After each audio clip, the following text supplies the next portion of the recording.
Sir. But அதுக்கு முன்னாடி run முதல்ல வந்தப்போ ஒரு series of very good masala படங்கள், அதாவது ஜனரஞ்சகமான படங்கள், ஆனால் எல்லாத்துலேயுமே வலுவான ஒரு கதை, நல்ல மியூசிக், சும்மா மாஸ் காட்டுறேன்னு சொல்லாமல் இந்த கதைக்கு ஏற்ற மாதிரி ஹீரோ எலிவேஷன்லாம் பண்ணிவிட்டு, அதாவது தில், தூள், சண்டைக்கோழி, சாமி, ரன், இன்னும் கொஞ்சம் ஒரு ஒரு ஒரு series of Ghilli Ghilli so அந்த சீரீஸ் ஆஃப் ஃபிலிம்ஸ் அது ஒரு ஒரு 4-5 இயர்ஸ் அந்த ட்ரெண்ட் இருந்துட்டு ஆல்மோஸ்ட் லைக் வருஷத்துக்கு ஒரு 2 சூப்பரான மசாலா படங்கள் வரும். ஆனால் அது கிராஜுவலாக குறைஞ்சு ஒரு மாசுங்கிற ஒரு ஒரு ஒரு அந்த மாதிரி ஒரு படம் வந்துச்சு. இந்த ட்ரெண்டை நீங்கள் எப்படி பார்க்குறீங்க? அப்படியெல்லாம் ஒன்று உருவாக போகுது, அப்படி தான் கண்டினியூவாக நிறைய அப்படியெல்லாம் படங்கள் வரும்லாம் கணக்கெல்லாம் தெரியாது. எனக்கு என்னென்னா ஆனந்தம் பண்ணோம். நான் அடிக்கடி ஒரு டைலாக் நம்ம அபூர்வ சகோதரர்லேருந்து சொல்லுவேன். சர்க்கஸ் துப்பாக்கி முன்னாடியும் சுடும் பின்னாடியும் சுடும், அந்த மாதிரி இருக்கணும் ஒரு டைரக்டருடைய படம். ஃபேமிலி பண்ணிட்டா இது மாதிரியே தான் இவர் போவாரா அப்படின்னு நினச்சா கண்டிப்பாக அப்படி இருக்கக்கூடாது, அது மட்டும் முடிவு பண்ணியாச்சு. அப்புறம் அந்த நேரத்தில் வந்து மிக முக்கியமான டைரக்டர்ஸுடைய பல படங்கள் வந்து 2வது படம் ஓடாது. ஃபஸ்ட்டு படம் மிகப்பெரிய ஹிட்டாக இருக்கும், 2வது படம் ஓடாது. முக்கியமான டைரக்டர்ஸ்க்கெல்லாம் விக்ரமன் சார், வசந்த் சார், அதே மாதிரி கதிர் சார், நிறைய உதாரணம், புதிய பாதை பார்த்திபன் சார். அப்போ என்ன யோசிச்சதுன்னா 2வது படம் ஓடணும். அதுக்காக தான் ரன்னுலே டைட்டில். உங்கள் ஃபஸ்ட்டு படம் ஆனந்தம் வெறும் ஹிட்டில் பிளாக் பஸ்டர். ஆமாம்.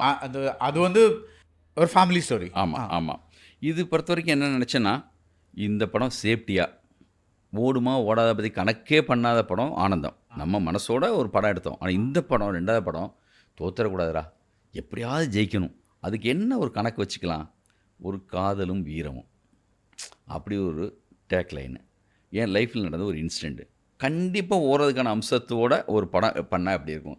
கிளைமேக்ஸ் வந்து 2 பேர் செத்துறக்கூடாது, பாசிட்டிவ் எண்டாக இருக்கணும், நல்ல சாங்ஸ் இருக்கணும், ஒரு 75 டேஸ். 2வது படத்தில் ஜெயிச்சுதான் இருப்பா, அந்த மாதிரி சொல்லக்கூடிய விஷயம் பண்ணால் போதுன்னு தான் நான் அந்த விஷயத்தை பண்ணேன். ஆனால் அது இப்படி ஆகும்னு நம்ம கையில் இல்லை. அது நீங்கள் அந்த டைமில் வந்த படங்களை பற்றி அது அது அது அஃப்கோர்ஸ் அது யார் கண்ட்ரோல்லையுமே இல்லை. பிகாஸ் ஒரு காலகட்டத்தில் அப்படிலாம் படம் வருது. ஆனால் நீங்கள் இப்போ அந்த டைமை பார்க்கும்போது அந்த எல்லாமே டெவலப்பிங் ஹீரோஸ் இல்லை, ஒரு மாதிரி புது ஹீரோஸும் இல்லை, ஜஸ்ட் எஸ்டாப்ளிஷ் ஆகிற டைம். விக்ரம் எல்லாருமே சேர்ந்து ஒரு மாதிரி தில் தூள் எல்லாருமே வந்து அப்போ இப்போ நல்ல கமர்ஷியல் ஸ்பேஸில் இருக்காங்க. அவங்க எல்லாரையும் விட்டுட்டு மாதவன் எப்படி இதில் வந்தார்? Because Madhavan is developing as a urban, ஒரு சிட்டி சாக்லேட் பாய், அந்த மாதிரி ஒரு இமேஜ் வச்சுட்டு அவர் வர்றாரு. அவர் இந்த படத்தில் எப்படி வர்றாரு? ஒரு மம்முட்டி சாருக்கு பதிலாக ஒரு சரத் சார் பண்ணியிருக்கலாம், ஒரு விஜயகாந்த் சார் பண்ணியிருக்கலாம். நிறைய பேர் எனக்கு சொல்லுவாங்க இன்னும் கொஞ்சம் கூட ரீச் பெருசாக இருக்கும் தமிழில் உள்ளவங்கன்னு. ஆனால் கொஞ்சம் கிளாஸாக ஒரு மம்முட்டினா அதில் ஒரு கிளாஸ் இருக்குல்ல, அது இருந்தால் நல்லாயிருக்கும்னு எனக்கு எப்பயுமே எழுதுனதே. எப்படி அவர் பேசுவார், அவரோட படங்கள் ரொம்ப பிடிக்கும் மம்முட்டி சார் படங்கள். ஆனால் அந்த படத்துக்கு மம்முட்டி சார் இருந்தது தான் அவ்வளோ ஃப்ரெஷ்ஷாக இருந்துச்சு. அது மாதிரி இந்த படத்தை பொறுத்த வரைக்கும் மேடி யோசிச்சுப்போ எப்படி தான் யோசிச்சது.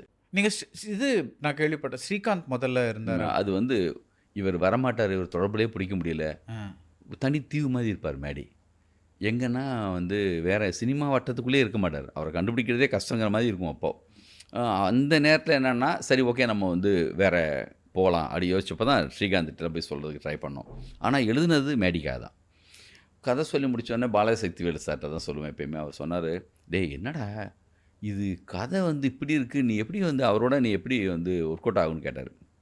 ஆனால் எனக்கு ஒரு நம்பிக்கை என்னென்னா, அந்த ட்விஸ்ட்டு 100% வரணும்னு சொன்னால் ஓடுனா இவர் ஓடுறாரு நம்பணும், அது மேடிக்கிட்ட இருக்குது.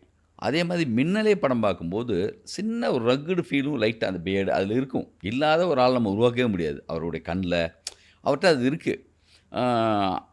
அதனால தான் நான் வந்து நினச்சேன் அது கரெக்டாக. ஆனால் மேடிக்கு வந்து அவருக்காகவே செஞ்ச மாதிரி தான் 100% அது வந்துருச்சு.